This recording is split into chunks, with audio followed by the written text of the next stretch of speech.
Dad said, "Only important people are invited, not you." I turned to go until a 4-star general caught my sleeve. "Ma'am, this way. It's time to announce your rank." My dad went pale. That's the moment Lancaster, Ohio will remember, a hush rolling through American Legion Post 138 as neon-buzzed sheet cake sweated on a plastic table and the flag stood in a tired spotlight. Faces swung from my father's smile to the woman in dress blues beside me, 4 silver stars bright as ice. I'm Rachel Ray Morgan, 38, born on a 2-lane outside Sugar Grove. My dad is Charles Chuck Morgan, retired plant foreman with loud opinions.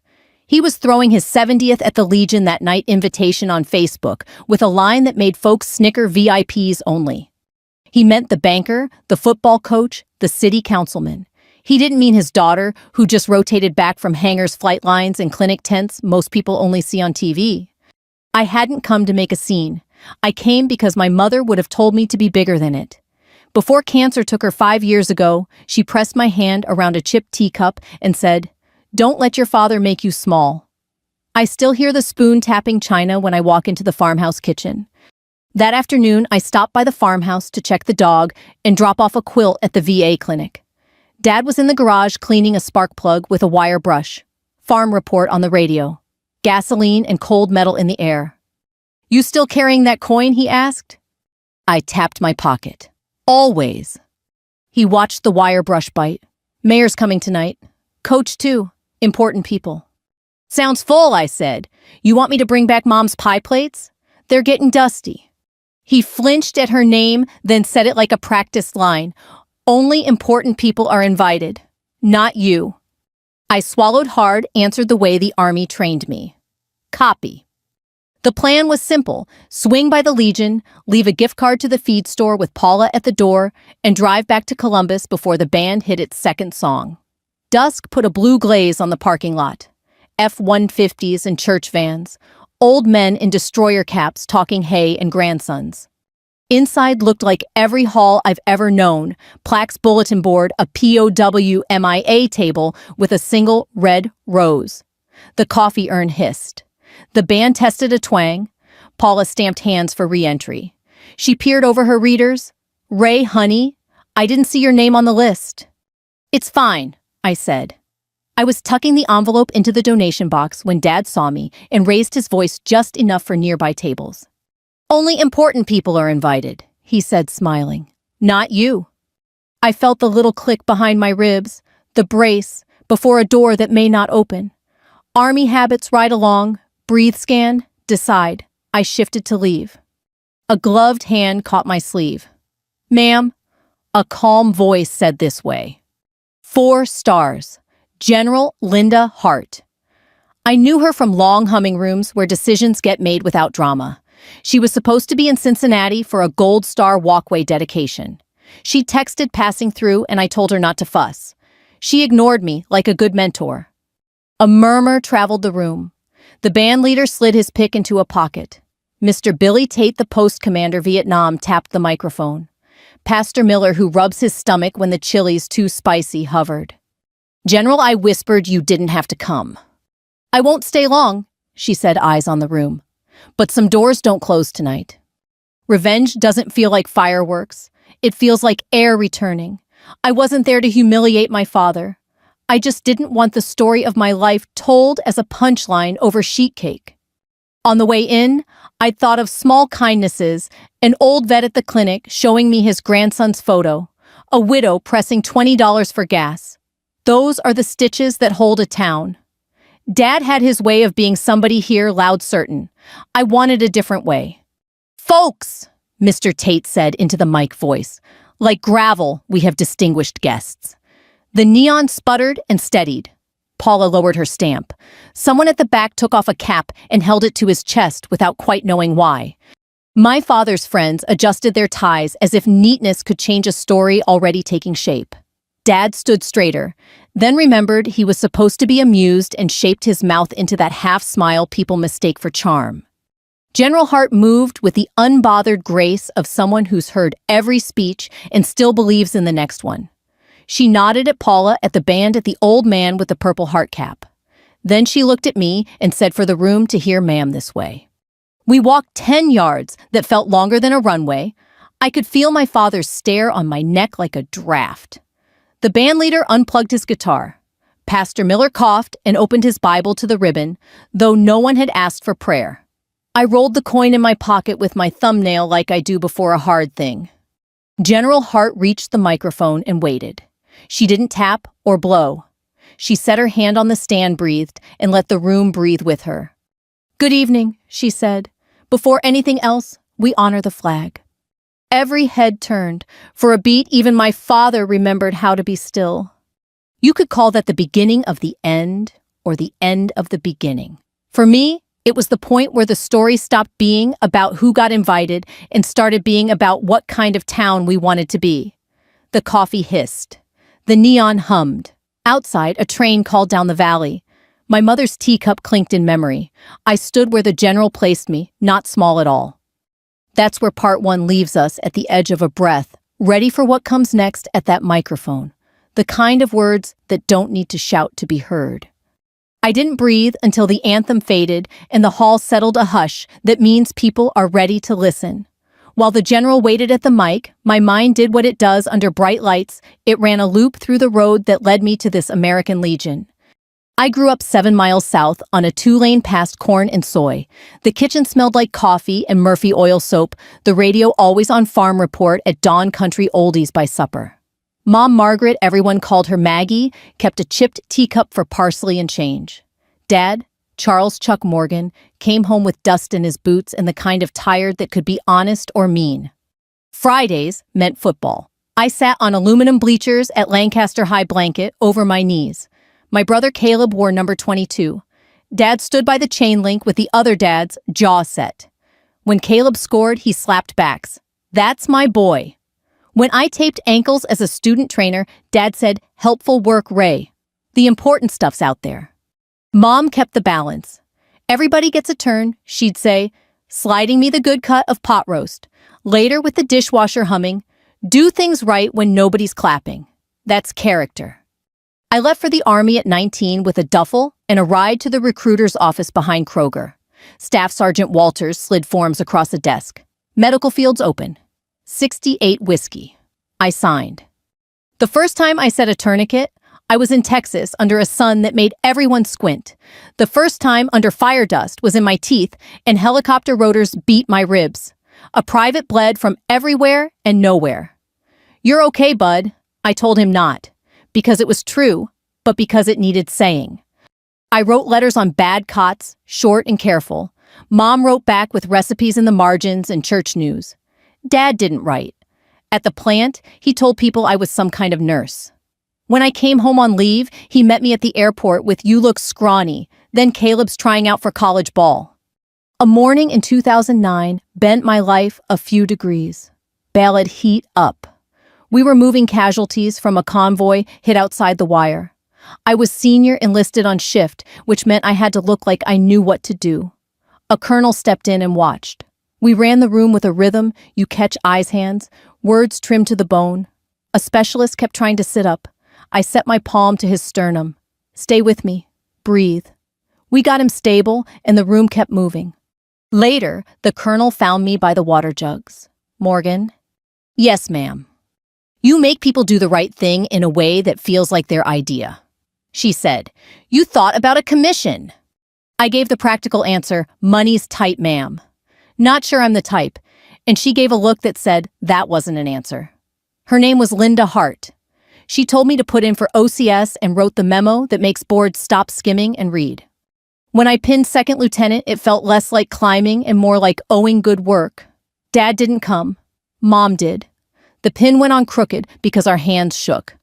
"I'm proud of you," she whispered like it was a secret we were finally allowed to say. Stateside or downrange, I found a rhythm PT before the news could claw at my head. Flight lines where metal sang. Clinic tents where we turned pain into paperwork so the world could make sense.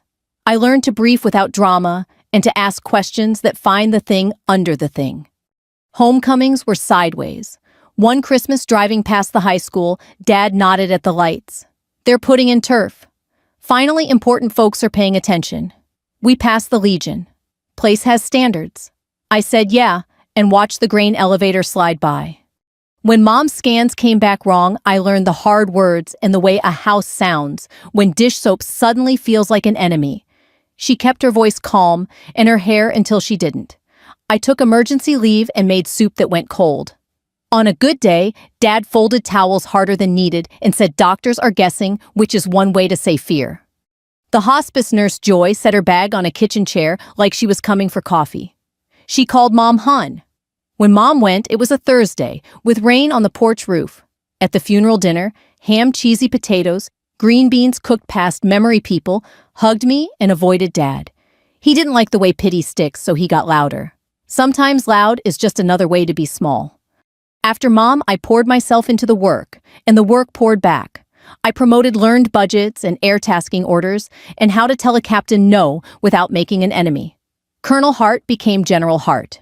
Her emails started with "proud of you" and ended with 2 practical questions. She showed up when she didn't have to. In Lancaster, Dad's version of me hardened into something that fit him. I'd left because I thought I was better. I had a clipboard job. Caleb's varsity highlights were the news. Folks nodded because it's easier to let a man keep his story than argue in the bread aisle. A month ago, his invitation hit. Half the town's Facebook feeds, 70th birthday VIPs, only a stock photo of a gold bow. Paula at the clinic told me he used the Legion sign-up sheet like a bouncer list. "You should come anyway," she said, "just to drop something off." I said I would because Mom would have told me to be bigger than it, and because sometimes being bigger is just showing up and not letting it define you. That was the plan. I'm good at plans, but the world doesn't owe them anything. Which is how I ended up in dress blues, under buzzing neon with a general's hand on my sleeve, remembering a kitchen radio, a high school bleacher, a hot flight line, and the quiet voice of a woman named Maggie, saying, "Don't let your father make you small." Morning of the party, I woke in Aunt Linda's spare room in Sugar Grove to a freight train in the valley. September air slipped through the screen, cool and apple sweet. I made coffee too strong, cut it with milk, and lined up my morning like a pre-flight boots by the door, blouse pressed ribbons, checked ID card where it always lives. Fairview Diner opens at 6. I took my old window booth. Carla poured without asking. Back in town, Ray? 2 days. You here for Chuck's VIP shindig. VIP came out thick as frosting. Just to drop a card, I said. A man 2 stools down shifted. His cap read, Korean War Vet.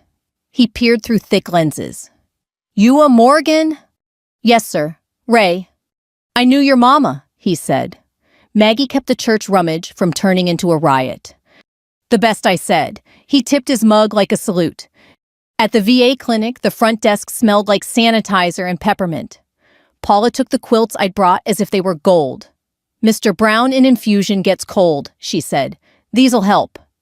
A man in a wheelchair rolled by oxygen tube looping his cheeks. He steadied himself on the wall and gave me a wobbly half salute.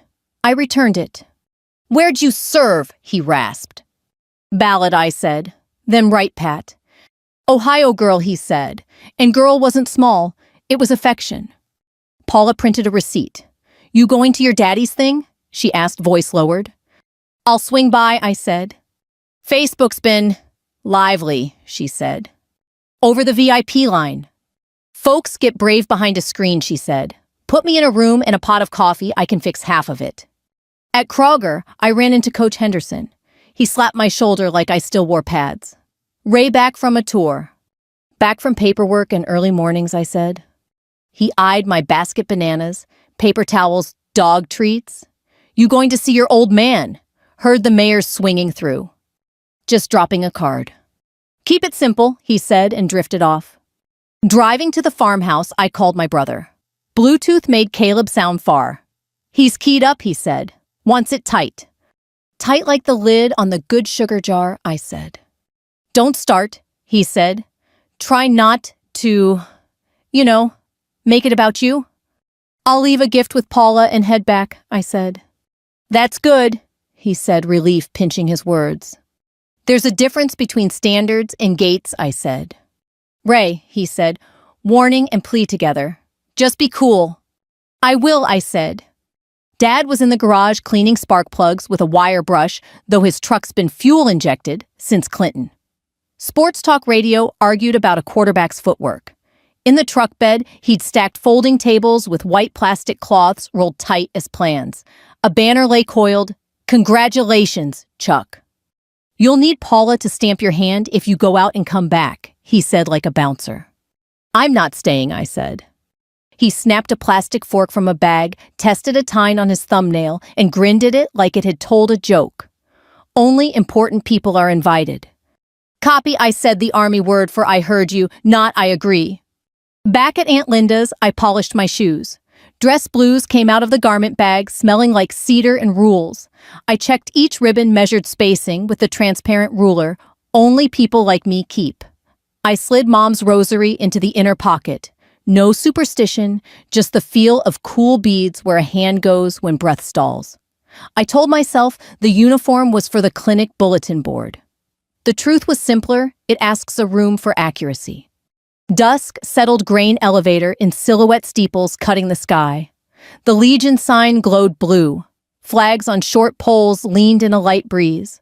The POW MIA table glowed under a small spotlight like a heartbeat. Inside looked like every hall I've known, paneled walls with plaques, a bulletin board for pancake breakfasts, and blood drives round tables under inexpensive chandeliers. Along the front, a long rectangle bore printed cards. Community leaders, Mayor Coach Henderson, First National Bank, City Council. There wasn't a card that said daughter. Paula waved me over. Her eyes flicked to the medals and back. "You look sharp," she whispered. A donation box sat at her elbow.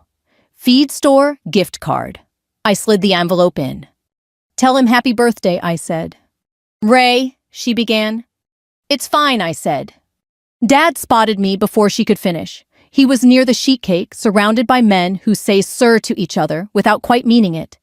He came toward us with that swagger that becomes a limp when his left knee remembers a roofing fall in '94. He was smiling big and public. He stopped close enough for the banker to hear and said, pleasant as iced tea, "Only important people are invited, not you." The sentence hit the room like a dropped tray. Quick silence, then the polite clatter of people pretending they didn't hear. The hinge behind my ribs set. Training makes choices. Neat breathe. Scan decide. Make your exit so nobody else has to feel awkward. It's a kind of kindness that becomes a way of disappearing if you let it. I turned to go. A hand caught my sleeve. I knew the touch before I looked, the gentle certainty of someone who stood in rooms like this and seen worse. 4 silver stars made the neon look dull.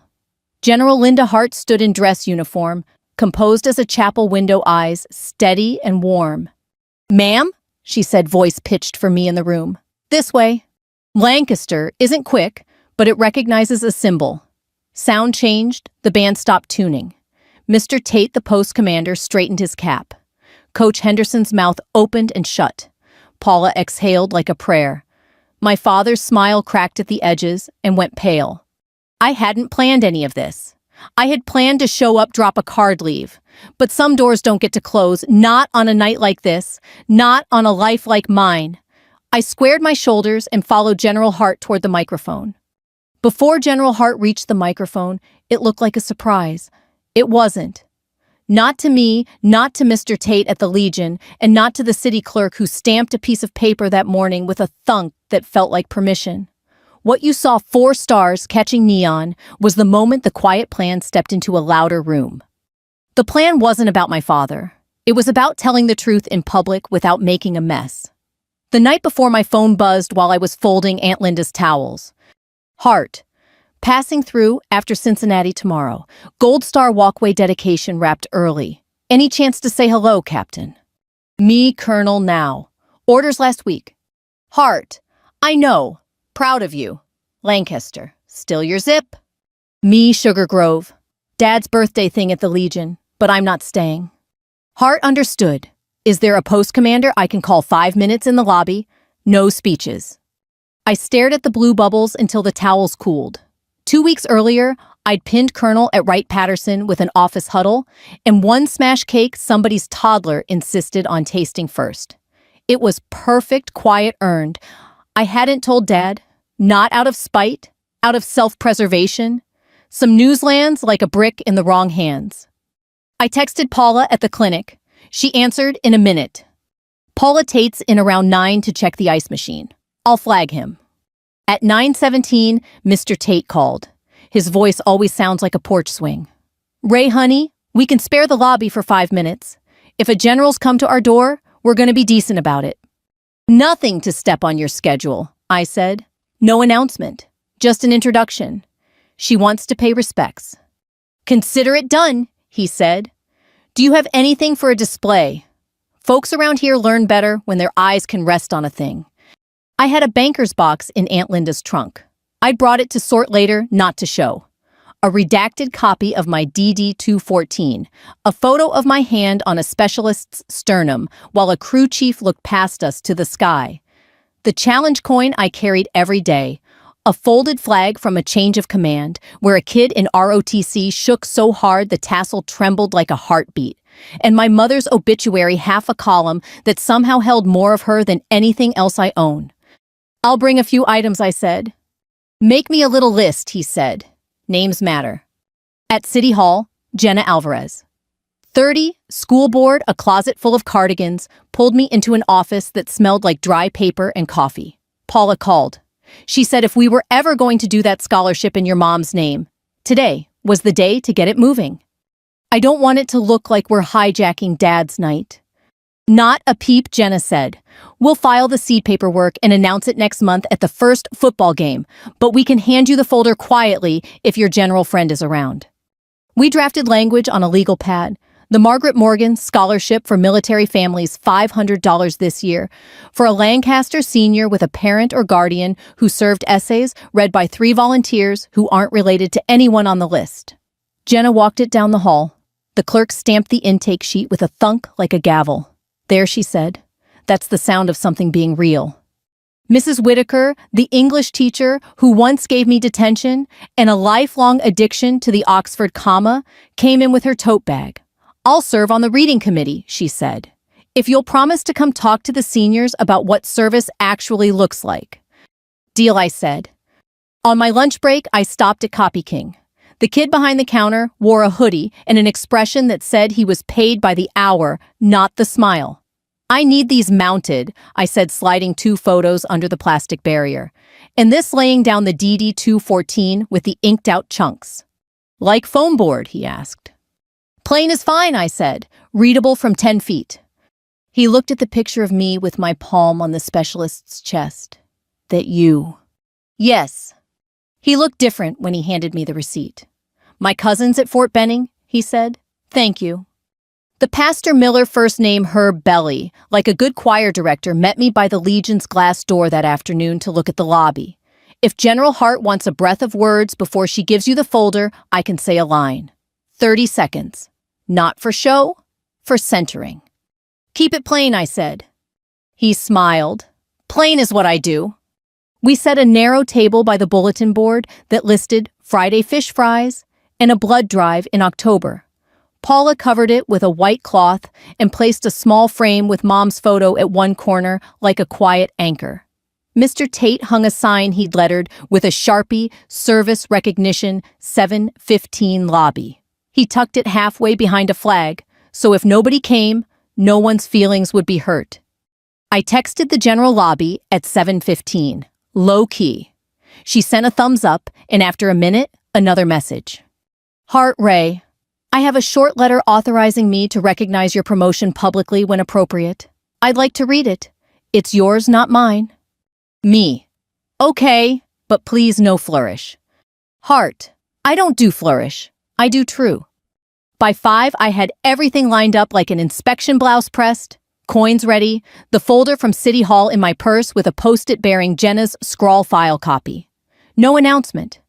I still thought I'd slide the envelope into Paula's donation box and leave before wagon wheel. You know what happened next? The line, the pause, the catching of my sleeve. But before that moment, all the pieces were already in the building, resting like tools on a bench. When General Hart walked me toward the mic, I looked past it to the lobby. Our little table sat just out of sight, exactly where we'd agreed, the frame of Mom's face catching a fringe of light. Pastor Miller stood in the doorway like a bookend. Jenna clutched the scholarship folder to her chest like it might fly away. Mr. Tate had both hands on his cap brim, steadying more than cloth. What changed wasn't the plan. It was the volume. My father had moved the evening into a register that required a different song. The general didn't come to pick a fight. She came to tell the truth out loud, because a town sometimes needs to hear its better self pronounced. She took the microphone and nodded toward the lobby. "We set a table out there to keep this small," she said, "but I think it belongs in here." Mr. Tate moved with the careful speed of a man carrying a full pot of coffee. Paula slid the little table to the wall by the bandstand. The picture boards went up, click, click. The DD-214 under plexiglass. The photo from the medevac. The folded flag corners tucked just so. People turned their heads like flowers finding sun. General Hart kept her voice steady, the kind of steady that makes a room quiet down without knowing why. "My name is Linda Hart," she said. "I serve with the United States Air Force. I came through Lancaster tonight because I had the privilege of mentoring one of your own. I asked permission to recognize her service in your lobby. Your post commander granted it. Your city filed papers this afternoon to start a small scholarship in her mother's name. That's the kind of place this is." She looked at me, Colonel Morgan front and center. It wasn't a surprise to me. It was a surprise to the people who thought they knew me. I stepped up every ribbon, feeling suddenly heavier. 2 weeks ago, the general said by authority of the Air Force Personnel Center, Rachel Morgan was promoted to the grade of Colonel 06. Her orders were read at Wright-Patterson Air Force Base. Tonight, we acknowledge that publicly among the people who raised her. There was paperwork to back it, a letter, on official letterhead, the edges still crisp. She didn't wave it. She read the parts that mattered, and none of the parts that were for file drawers. For leadership under pressure, for improving care coordination for wounded service members, for mentoring junior officers, for her character, which is steady when no one is clapping. Pastor Miller murmured, "Amen," like he couldn't help it. Somewhere in the back, the Korean War vet tapped his mug twice on the table, a sound like a small honor guard. The general turned to the room. "Service isn't a VIP list," she said. "It's a long obedience to what is right." Jenna stepped forward with the manila folder hugged to her sweater. She didn't try to speak into the mic. She handed it to me, and I handed it to Paula to keep from shaking. Mr. Tate set his palm on the folded flag like a blessing. The band leader wiped at his eyes with the ball of his hand and pretended it was dust. I felt my father watching the whole way down my back. I didn't turn. Not yet. The plan had always been to face the town first. I could carry my private reckonings home. "Ma'am," General Hart said quietly, but the mic caught it anyway this way. And for once, in the room where my life had been narrated like a lesser story, the way was forward. General Hart didn't raise her voice. She didn't have to. The room leaned in, and even the neon seemed to hum in tune. "Colonel Morgan," she said, "you've heard your orders. Tonight your town hears them too." She turned the letter so the seal faced the room, not as a prop, but like a porch light. "By authority of the Air Force Personnel Center, you are promoted to colonel for sustained superior performance in medical operations and care coordination stateside and deployed. Your record notes decisive leadership under pressure, mentorship, and integrity when no one is clapping." Mr. Tate stepped to the picture boards and squared them with the edge of the stage like he was fixing a crooked frame in his own den. Jenna stood near the wall, clutching the scholarship folder, the way folks hold hymnals when they know the song by heart, but like the feel in their hands. Pastor Miller folded his fingers over his stomach, eyes damp. General Hart glanced toward Dad, not to shame him, but because a father is part of the truth in a room like this. "Mr. Morgan," she said, voice even. "We had the official pin on at the base. Tonight, we present your daughter with a small shadow box for your family's keeping, her eagles a patch and a copy of her orders. With your permission, would you help place one eagle?" Eyes turned like weather vanes. Dad's smile faltered.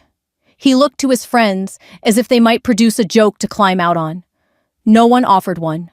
Caleb touched his elbow. I saw the moment my father decided between pride and the fear of looking foolish. He nodded barely and came forward. The band leader pulled the mic stand a foot left to clear space, pretending it had always been too close.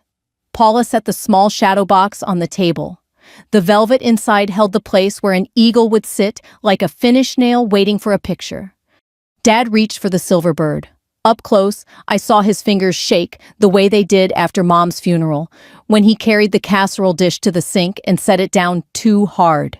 He lifted the eagle and hesitated. His mouth opened, but all he managed was, "Well, I'll be." "Place it right there," General Hart said softly, tapping the brass tack. "Take your time." He pressed the eagle into the velvet. It caught the light and sat straight. For a second, Dad stared at it like it might speak. Then he stepped back pale and older than he had ever let himself be in public. He tried to laugh and heard himself and couldn't find the sound again. I stood at attention beside the general. It wasn't about pinning, it was about naming. "Thank you," I said. My voice sounded steady in my own ears, which is a small miracle. The general turned to the room. "You raised a servant and a leader," she said. "You did it with casseroles and rides and people who look in on each other when the weather goes sideways. That is how towns make officers, not the other way around." Mr. Tate cleared his throat. Post 138 recognizes Colonel Rachel Morgan for honorable service to country and community, he read, holding an index card like a man opening a letter from a cousin. "We are grateful. We are proud. We are better for it." He set down the card and without show brought 2 fingers to his brow. The Korean War vet at the table tapped his mug twice, then lifted it like a toast. The sound of ceramic on laminate was small and perfect. Behind us, someone played 3 pure notes on a trumpet and stopped the way you do when you want to honor without taking the room over. The silence after felt like a held breath that nobody minded holding. Jenna took half a step forward. She didn't reach for the mic. City clerk stamped the paperwork. "This afternoon," she said toward me, "not the room. We'll announce the scholarship at the first home game. It'll help a kid pay for boots or books or whatever, gets them ready to go where they're going." "Thank you," I said. "Mom would have liked a Friday night announcement." Pastor Miller's voice rose, just enough to carry. "Lord, teach us to honor the quiet work," he said.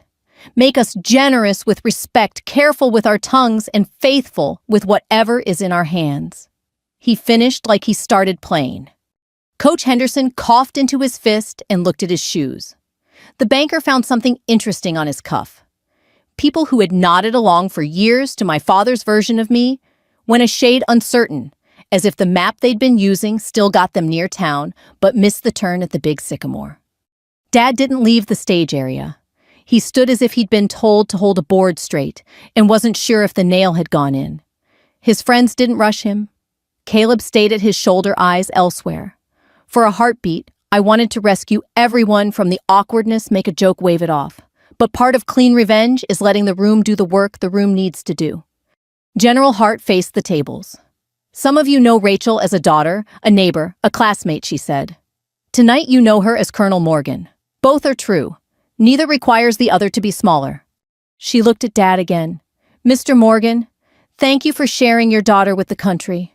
The line was both generous and firmly set within the truth, and the old men in Legion caps nodded, because they recognized the phrasing from 100 Kitchens, where someone said grace in words they could agree on. Dad worked his jaw. "She always did think big," he managed. I met his eyes. "Mom taught me to do things right when nobody's clapping," I said. I kept my voice low enough for him, and high enough that the first 2 rows could pretend they weren't listening and still hear. His mouth opened, closed. He looked at the picture of Mom in the frame on the display and then back at the eagle in the box. "Maggie would," he started, and the sentence ran out of road. Paula saved him. "Cake after the photo," she announced, practical as ever. People exhaled. The room's muscles unclenched. Plates rustled. The band leader pretended to adjust a pedal so he could swipe at his eyes again. We took 1 photo, not a red carpet thing, just a snapshot, with the general, Mr. Tate, Jenna, Pastor Miller, and me, with Mom's picture in the corner like a quiet chaperone. The flash popped. I had the sense of a moment stepping into itself. The general handed me the letter. "For your keepsake," she said, and then low, so only I heard, "This town is worth your kindness, Ray. Even when one man forgets." "Yes, ma'am," I said. She squeezed my shoulder, then stepped to Dad and offered her hand. "Mr. Morgan," she said, "congratulations on 70 years. You must have done some things right." He shook because everyone was watching. "We kept the lights on," he said. It was true and not enough, and both of those facts could live in the same sentence. On her way out, the general paused by the Korean War vet and bent to hear him. He said something that made her smile with her eyes. She tapped the brim of his cap, a return salute in miniature, and disappeared into the hum of the hall like a front door closing gently. As people lined up for cake, they passed the table the way you pass a new baby, slow, attentive hands behind backs. They read the DD-214 like a foreign language they were willing to learn if it helped them understand someone they thought they knew. Coach Henderson stopped me. "I should have known," he said. "I didn't make it easy to," I said. He nodded. "Well, I'll make it easy now." Caleb hugged me with one arm. "You look like TV," he said, trying for lightness. "I look like Ohio," I said. Dad stood 3 steps away, not quite in or out of the frame. He didn't move to put an arm around me for the next photo. I was fine with that. A boundary is a kind of mercy when you've decided to keep living in the same zip code. Behind us, someone started cutting the cake. The knife scraped the cardboard under the frosting with a sound like chalk finding the end of a word. General Hart had said it at the microphone service isn't a VIP list. It's a long obedience to what is right. The room had heard it. More important, the room had seen it spoken plainly, shown in a square of velvet, sealed in a folder stamped that afternoon with a sound like a small gavel. I took one last look at the shadow box. The Eagle Dad set caught a twitch of neon and threw it back calm and silver. I felt the air in my chest move freely. Not lighter, truer. "Kate, Colonel Paula said, grinning. "Yes, ma'am," I said. "In a corner piece, if there's any justice left in Lancaster." The room laughed the way a family laughs when someone says the thing they all needed to hear. We spilled out of the Legion like a slow-tied paper plates. Polite laughs, a sky turning kind behind pickup trucks. The flag line rattled its halyard steady now. I was halfway to my car when Dad caught up the shadow box under his arm. "Ray," he said carefully, "maybe we take a picture for Facebook. Show folks we're good." "No," I said, "let it be what it was. This town loves a story." "It heard a true one," I said. He tried a laugh that didn't arrive. "I didn't know you were all that." "You didn't ask," I said, and I stopped offering when it kept turning into a joke. He shifted the box. "I never said you weren't worth anything." "You said, only important people are invited," I answered. "That's not a misunderstanding. That's your sentence." He flinched. Cricket stitched the space between us. I felt the old pull to rescue him from discomfort, the reflex that makes daughters disappear. I let it pass. "I'll come by tomorrow," he said. "Take a proper picture. I'm heading back after church." He nodded, like agreeing with the weather. "I'm 70. People expect things." "They can expect you to be decent," I said. "That'll keep you busy." He glanced at the Silver Eagle. "Maggie would have liked tonight." "She would have wanted us to mean it," I said. We parted, not as enemies, not as friends, just 2 people who'd stopped pretending we shared the same sentence. Aunt Linda waited on her porch with a mug. Porch light gold dog tucked under the glider. She handed me the cup, squeezed my elbow. "How'd it feel?" "Like air returning," I said. "Good," she said. "Boundaries aren't walls. They're fences with gates you open on purpose." We sat until the train stitched the valley and my mind quit rehearsing arguments I didn't need. Sunday, I wore a plain dress to First Methodist. Lemon oil folded bulletins, the same hymn numbers Mom used to circle. Pastor Miller preached, "Micah, do justice, love mercy, walk humbly," in a voice people could set their coffee by. In the handshake line, he squeezed my shoulder. Sometimes the Lord answers a prayer we didn't know we were saying. The Korean War vet from the diner shuffled up. "Colonel," he said, testing the word. I told him Ray was fine. He shook my hand anyway, 2 pumps like a promise. A boy in a clip-on tie eyed my ribbons. Do you win those? You earn them, I said, by doing your job and keeping your people safe. He nodded solemnly. I can do jobs, he said, and marched toward the donuts like a man on orders. In the lot, Jenna waved me down. School board meets Tuesday, she said. Scholarships on the agenda, no fireworks, just a vote and a paragraph. It's right, I said. We'll ask First National to match the seed, she added. He owes us. He owes Lancaster, I said. Exactly. After lunch, the Legion called. Mr. Tate sounded like he was smiling. We're greenlighting a monthly Veterans Health Clinic, he said. Dr. Patel can staff every other second Thursday if we do sign-ups here and keep the coffee fresh. Tell Paula she made my week, I said.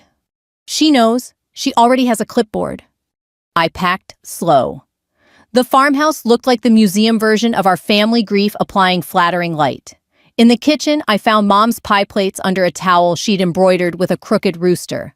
I washed them because clean glass steadies me. Dad's truck crunched the drive while they dried. He clinked around the garage a while, then came in and wiped his boots like a guest. You heading out? He asked. After I dropped these at Aunt Linda's. He looked at the towel. Your mother loved that dumb rooster. So do I said. He gripped the chair back, wood creaking under his thumbs. I wasn't trying to hurt you, he said. I was making a point. Points make holes, I said, especially when you drive them like nails. He winced. You gonna stay mad? I'm not mad. I'm done performing small so you can feel big. He nodded too fast. We could do a photo at the table, he tried. Tell folks we're fine. We can be fine without telling folks, I said. If you want to make something right, start with Paula and Mr. Tate. Maybe don't make the next joke at my expense when you're nervous. That's a list. It's a start. We stood there long enough for the clock to tick.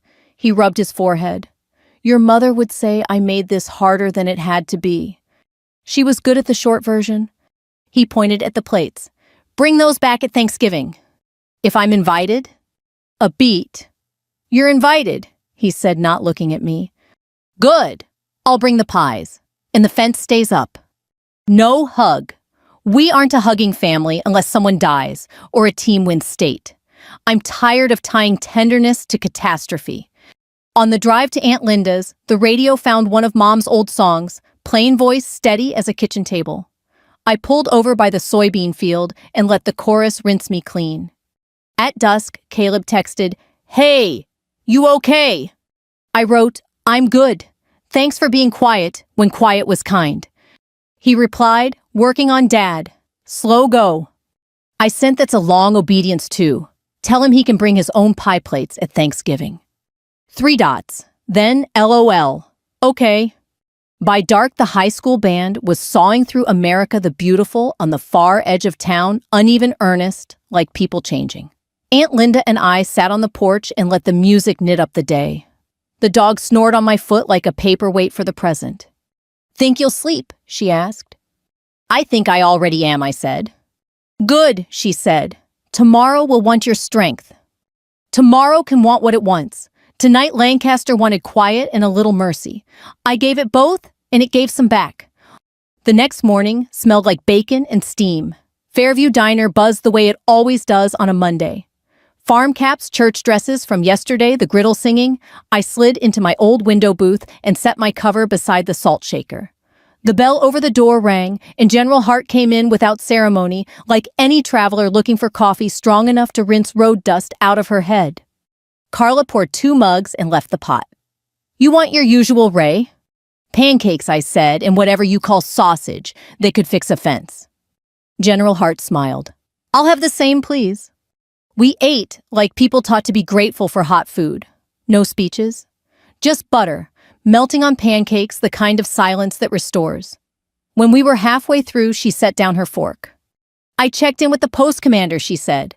They'll keep your display for a week if you want. People will stop by in dribs and drabs and learn at their own speed.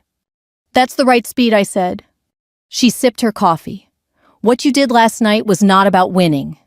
It was about telling the truth in the right room. Felt more like putting a crooked picture straight, I said. She nodded. Rachel, the loudest people often need the quietest lesson. I thought of Dad's face when the eagle found its place in the velvet. He'll take time, I said. Time is the only honest teacher, she said. Meanwhile, walk forward. Your town is too.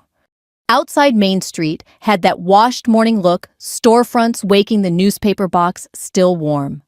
We walked past the hardware store where you can still buy a single screw past the barber, with the striped pole that only sometimes spins.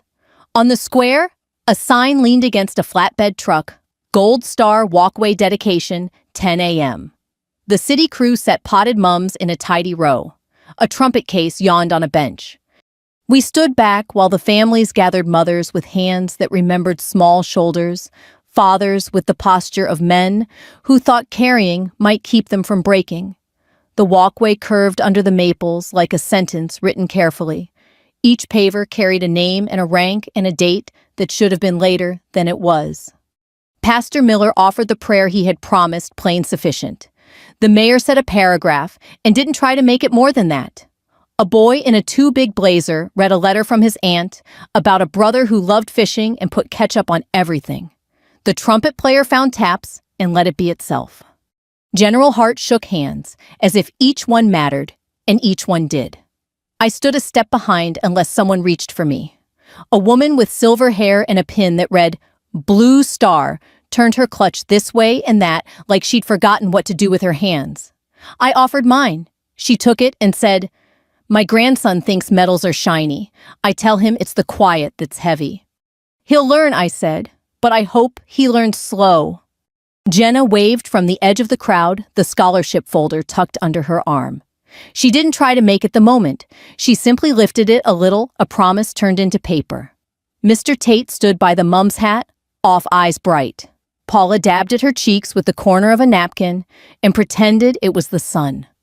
After the last note, people didn't rush to leave. They touched the names like you touch the back of a chair on your way out the door, habit and reverence. I set my palm on one stone and let the cool press make a place for memory. When I looked up, General Hart was watching me the way a teacher watches a good student find her own answer. You're headed back today? She asked. After I stopped by the cemetery, I said. She nodded. Give Maggie my regards. Tell her you kept your promise. I will. We walked to the diner again so she could settle her bill, and so I could say goodbye without making it a production. At the door, she took my shoulder the way she had by the microphone. Rachel, she said, you don't owe another performance. When people want to know what last night meant, tell them it meant you're going to keep doing the work. That's enough. Yes, ma'am, I said. She went south toward the highway, her stride the same steady length it had always been. I crossed town on the slow streets past the high school, where the band room window was open to the morning, past the feed store with its chalkboard jokes, and turned onto the lane that leads to the cemetery. The Morgan stones sit under a maple that's always first to go red. Mom's marker is simple. Margaret Ann Morgan, 1958-2020. Be kind. The grass had been cut on Saturday. The clippings smelled green and sweet. I brushed leaves from the granite with my sleeve the way you might straighten a collar before a photo.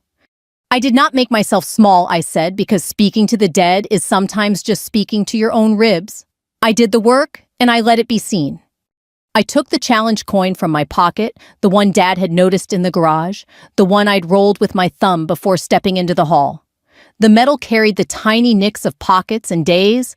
I set it on the stone below her name. It looked right there, catching thin sun.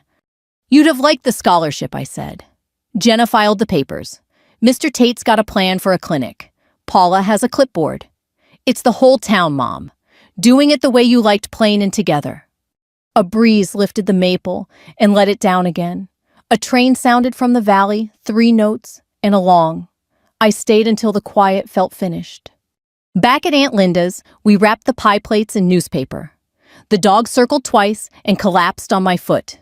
We carried the dishes to my trunk like they were something that could break and something that could last, because they were both. You coming up for the first home game? She asked. If the schedule lets me, I said. You'll hear the announcement either way, she said. This is the kind of town where good news carries. I started the engine and rolled the window down. Tell Dad, Thanksgiving has rules, I said. Pie plates come back clean, voices stay kind. I'll put it on the fridge, she said. On the highway, the land opened up to the flat Ohio that lives under all the hills fields, squared by hands and weather. I set the cruise and let the hum of the road put my thoughts in order. Revenge, people like to say, is sweet. I think it's quieter than that. It's standing up straight in the place that tried to make you bend and then going on about your life. At the county line, I passed a sign that thanked me for visiting, like the town thought I might not come back. I smiled because it doesn't get to decide. I do. Here is the truth I carried home. Important isn't a guest list. It's a long obedience to what is right done without applause until the day a room has to hear it out loud. And when the room hears, it isn't fireworks. It's air returning. If this story settled something gentle in you, if it reminded you of a person who taught you to stand up straight, share it with them or with someone who needs a quiet lesson today. And if you'd like more plain-spoken stories about ordinary Americans doing the right thing in unremarkable rooms, pull up a chair next time. I'll keep a seat warm.